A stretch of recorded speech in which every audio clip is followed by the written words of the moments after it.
Anak-anak ini sedang memperhatikan penjelasan mengenai pohon karet langsung dari petani karet.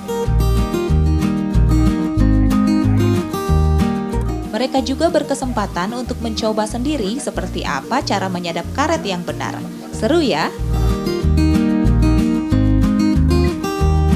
Nah, pengalaman menarik ini bisa dirasakan anak-anak saat berkunjung ke Desa Wisata Pulau Semambu, Kecamatan Indralaya Utara, Ogan Ilir. Desa wisata dengan konsep agrowisata ini pengelolaannya memanfaatkan potensi masyarakat setempat, terutama hortikultura.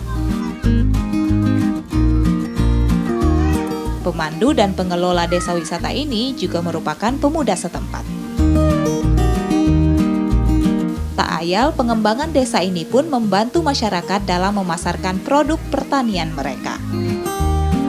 Jadi kegiatan ini diharapkan bisa menjadi bisa menjadi pemacu roda perekonomian khususnya di Desa Pulau Semambu ini. Gitu. Dengan banyaknya orang yang datang, kemudian mereka bisa hasil-hasil olahan yang tadinya kita susah untuk memasarkan, kita bisa dengan adanya tamu yang datang kita bisa jualan seperti itu harapan nantinya ke depan. Selain menyadap karet, anak-anak dan keluarga bisa melakukan beragam aktivitas seru seperti berkemah, memetik buah dan sayur hingga menaiki flying fox.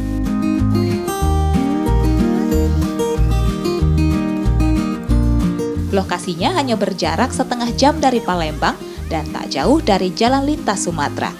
Tak heran desa ini menjadi alternatif warga Palembang dan sekitarnya untuk berwisata dengan suasana alam bersama keluarga. Bagus sekali ada tempat seperti ini, karena setahu saya tempat seperti ini di sekitar Palembang cukup terbatas ya. Jadi dengan adanya Desa Semambu, jadi sangat membantu memenuhi kebutuhan masyarakat akan tempat wisata edukatif, kemudian juga menghibur. Konsep desa wisata ini diharapkan menjadi contoh desa lainnya agar memanfaatkan kearifan lokal menjadi kegiatan ekonomi kreatif.